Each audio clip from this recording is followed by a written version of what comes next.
ಮಾನ್ಯ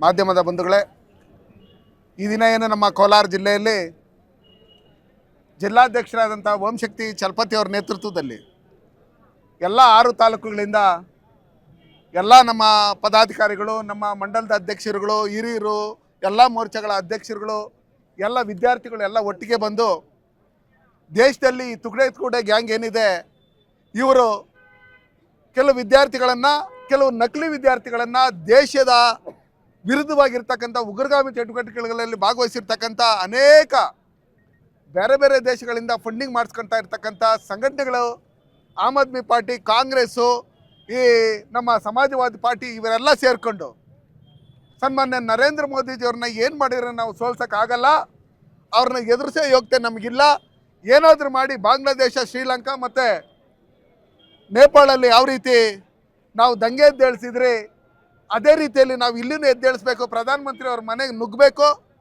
ವಂಶದಿಯ ಆಸ್ಪತ್ರೆಯಲ್ಲಿ ಸುಧಾರಿತ ನರ ಶಸ್ತ್ರಚಿಕಿತ್ಸೆ, ಮೆದುಳು ಮತ್ತು ಬೆನ್ನುಹುರಿಯ ಅಸ್ವಸ್ಥತೆಗಳಿಗೆ ಅತ್ಯಾಧುನಿಕ ತಂತ್ರಜ್ಞಾನವನ್ನು ಬಳಸಿಕೊಂಡು ತಜ್ಞರು ಆರೈಕೆಯನ್ನ ನೀಡುತ್ತಾರೆ. ಹೆಚ್ಚಿನ ಮಾಹಿತಿಗಾಗಿ ಸಂಪರ್ಕಿಸಿ 7277072770 ಅಥವಾ 9141066685.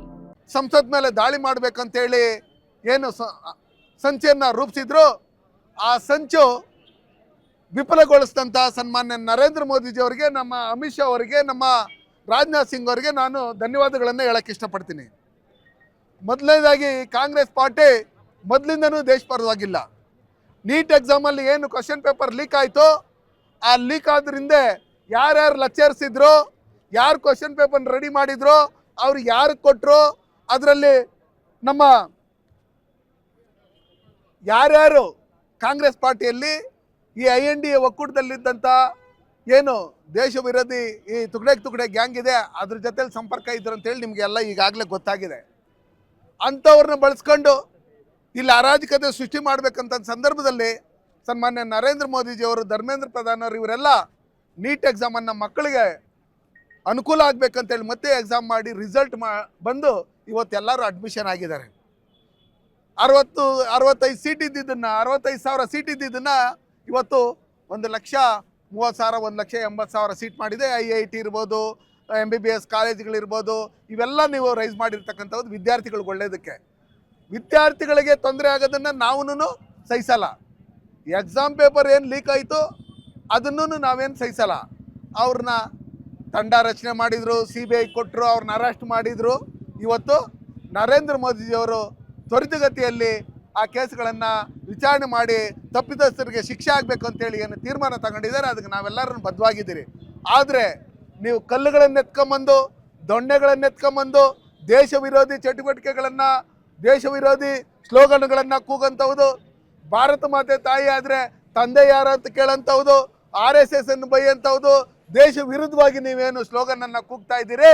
ಕಾಂಗ್ರೆಸ್ ಅವರು, ಆಮ್ ಆದ್ಮಿ ಪಾರ್ಟಿಯವರು, ಸಮಾಜವಾದಿ ಪಾರ್ಟಿಯವರು, ಈ ಕಾಕ್ರೋಚ್ ಪಾರ್ಟಿಯವರು, ಜೊತೆಯಲ್ಲಿ SDPI, ಜೊತೆಯಲ್ಲಿ ಲೆಫ್ಟಿಸ್ಟ್ಗಳು, ಇವರೆಲ್ಲ ನಿಮ್ಗೆ ಮಾನ ಮರ್ಯಾದೆ ಇದ್ದರೆ, ನಿಮಗೆ ನಾಚಿಕೆ ಮಾನ ಮರ್ಯಾದೆ ಏನಾದರೂ ಇದ್ದರೆ ಈ ದೇಶ ಬಿಟ್ಟು ತೊಲಗಬೇಕು ನೀವು. ಯಾಕಂದರೆ ಈ ದೇಶದಲ್ಲಿದ್ದು ಈ ದೇಶದ ವಿರುದ್ಧವಾಗಿ ಮಾತಾಡ್ತಾ ಇರ್ತಕ್ಕಂಥವ್ರು ನೀವು ನಿಮ್ಮ ತಾಯಿಗೆ ಮೋಸ ಮಾಡ್ದಂಗೆ. ಅದಕ್ಕೋಸ್ಕರ ರಾಜಕಾರಣ ಇರುತ್ತೆ. ನಿಮಗೆ ಯೋಗ್ಯತೆ ಇದ್ದರೆ ನೀವು ನರೇಂದ್ರ ಮೋದಿಯವ್ರು ಮಾಡ್ತಾ ಇರ್ತಕ್ಕಂಥ ಅಭಿವೃದ್ಧಿ ಕೆಲಸಗಳಿಂದ ನಿಮ್ಮ ಕುತಂತ್ರ ಏನೂ ನಡೆಯಲ್ಲ. ಆ ನಿಟ್ಟಿನಲ್ಲಿ ಇವತ್ತು ವಿದ್ಯಾರ್ಥಿಗಳೆಲ್ಲ, ನಮ್ಮ ಎಲ್ಲ ಮುಖಂಡರುಗಳು ಒಗ್ಗಟ್ಟಾಗಿ ದೇಶದ ಪರವಾಗಿ ನಿಂತ್ಕೊಬೇಕು. ಆ ನಿಟ್ಟಿನಲ್ಲಿ ಅಲ್ಲಿರ್ತಕ್ಕಂಥ ವಿದ್ಯಾರ್ಥಿಗಳೇ ಹೇಳಿದ್ದಾರೆ, ನಾವು ದೇಶ ವಿರುದ್ಧವಾಗಿ ಘೋಷಣೆ ಕೂಗಿದ್ದಕ್ಕೆ ಆ ಹೋರಾಟದಿಂದ ಹೊರಗಡೆ ಬಂದಿದ್ದೀರಿ ಅಂತೇಳಿ. ಅದಕ್ಕೋಸ್ಕರ ಇವತ್ತು ನಾವೆಲ್ಲರೂ ಒಗ್ಗಟ್ಟಾಗಿ ದೇಶದಲ್ಲಿ ಸನ್ಮಾನ್ಯ ನರೇಂದ್ರ ಮೋದಿಜಿಯವರು ಮಾಡ್ತಾ ಇರ್ತಕ್ಕಂಥ ಅಭಿವೃದ್ಧಿ ಕೆಲಸಗಳೇನಿದೆ ಅದಕ್ಕೆ ಒತ್ತು ಕೊಡಬೇಕೇ ವಿನಃ ಇವತ್ತು ಕರ್ನಾಟಕ ರಾಜ್ಯದಲ್ಲಿ DK ಶಿವಕುಮಾರ್ ಹೋಗಿದ್ರು ಅಲ್ಲಿ ಹೋರಾಟ ಮಾಡೋಕ್ಕೆ. ಇಲ್ಲಿ ರೈತರು ಭೂಮಿ ಕಬಳಿಕೆ ಆಗ್ತಾ ಇದೆ, ಸರ್ಕಾರಿ ಭೂಮಿ ಕಬಳಿಕೆ ಆಗ್ತಾ ಇದೆ, ಬರಗಾಲದಲ್ಲಿ ತತ್ತರಿಸಿದ್ದಾರೆ ರೈತರು. ಇದನ್ನ ನೋಡೋದು ಬಿಟ್ಟು ನೀವು ಹೋಗಿ ದಿಲ್ಲಿಯಲ್ಲಿ ಹೋಗಿ ನೀವು ಹೋರಾಟ ಮಾಡ್ತೀರೇ, ನಾಚಿಕೆ ಆಗಬೇಕು DK ಶಿವಕುಮಾರ್ ಅವ್ರಿಗೆ. ನಿಮಗೆ ಇವತ್ತು ಕೋಲಾರಲ್ಲಿ ನಿನ್ನೆ ಏನು ಕಾಂಗ್ರೆಸ್ ಪಾರ್ಟಿಯವರು ಆ ಮಿತ್ರಕೂಟ ಏನು ಹೋರಾಟ ಮಾಡಿದ್ರು ಅವರಿಗೆ ನಾನು ಎಚ್ಚರಿಕೆಯನ್ನು ಕೊಡ್ತಾ ಇದ್ದೀನಿ. ಇದೇ ಕೊನೆ ಆಟ ನಿಮ್ಮದು MLA ಗೆಲ್ಲೋದು. ಇನ್ನು ಮುಂದೆ ನೀವು ಕೋಲಾರ ಜಿಲ್ಲೆಯಲ್ಲಿ MLA ಗೆಲ್ಲಲ್ಲ. ನೀವು ಮಾಡ್ತಾ ಇರ್ತಕ್ಕಂಥ ಭ್ರಷ್ಟಾಚಾರ ತುಂಬಿ ತುಳುಕ್ತಾ ಇದೆ. ಅದಕ್ಕೋಸ್ಕರ ಇವತ್ತೇನು ವಿದ್ಯಾರ್ಥಿಗಳನ್ನ ಹೋಗಿ ದಾರಿ ತಪ್ಪಿಸಂತ ಕೆಲಸಗಳನ್ನ ಮಾಡಿ ಕಾಲೇಜುಗಳಲ್ಲಿ ಪ್ರಾಂಶುಪಾಲರನ್ನ ಮುಖ್ಯೋಪಾಧ್ಯಾಯರನ್ನ ಬಳಸ್ಕೊಂಡು ನೀವು ಹೋರಾಟಕ್ಕೆ, ದೇಶ ವಿರೋಧಿ ಹೋರಾಟಕ್ಕೆ ನೀವು ಕುಮ್ಮಕ್ಕು ಕೊಡ್ತಾ ಇದ್ದೀರಿ. ಕೂಡಲೇ ಕೈಗೊಂಬಗಳಾಗಬೇಡ್ರಿ ಪ್ರಾಧ್ಯಾಪಕರೇ, ಶಾಲಾ ಮುಖ್ಯಸ್ಥರೇ. ಇವತ್ತು ದೇಶ ಪರವಾಗಿದ್ರೇ ನಿಮಗೆ ಉಳಿಗಾಲ, ಇವತ್ತು ದೇಶದ ವಿರೋಧವಾಗಿದ್ದರೆ ನಿಮ್ಗೆ ಉಳಿಗಾಲ ಇಲ್ಲ. ಆ ನಿಟ್ಟಿನಲ್ಲಿ ನಾವೆಲ್ಲರೂ ಇವತ್ತೇನು ಒಗ್ಗಟ್ಟಾಗಿ ಸಾವಿರಾರು ಸಂಖ್ಯೆಯಲ್ಲಿ ಸೇರಿ ಹೋರಾಟ ಮಾಡಿದರೆ, ಇದರಲ್ಲಿ ನಮ್ಮ ಮಾಜಿ ಶಾಸಕರಾದಂಥ ಮಂಜುನಾಥ್ ಗೌಡರಾಗಿರ್ಬೋದು, ನಮ್ಮ ಸಂಪಂಗಣ್ಣವರಾಗಿರ್ಬೋದು, ನಮ್ಮ ಓಂಶಕ್ತಿ ಚಲಪತಿ ಅವರು ಇರ್ಬೋದು, ನಮ್ಮ ಎಲ್ಲ ಹಿರಿಯ ನಾಯಕರು ಏನಿದ್ರಲ್ಲಿ ಭಾಗವಹಿಸಿದ್ರು.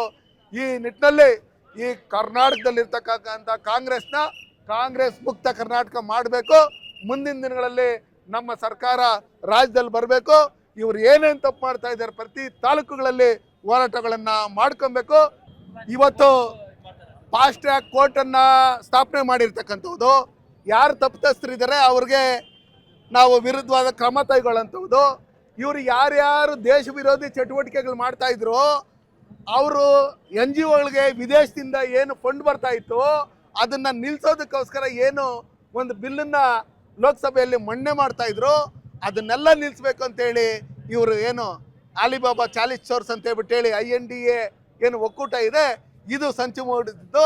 ಇವತ್ತು ನರೇಂದ್ರ ಮೋದಿ ಅವರು ತಗೊಂಡಿರ್ತಕ್ಕಂಥ ನಿರ್ಧಾರ ನಿಜಕ್ಕೂ ಶ್ಲಾಘನೀಯ. ಅದು ವಿದ್ಯಾರ್ಥಿಗಳ ಪರವಾಗಿದೆ, ದೇಶದ ಪರವಾಗಿದೆ. ಅದಕ್ಕೆ ನಾವು ಸ್ವಾಗತಿಸ್ತೀವಿ.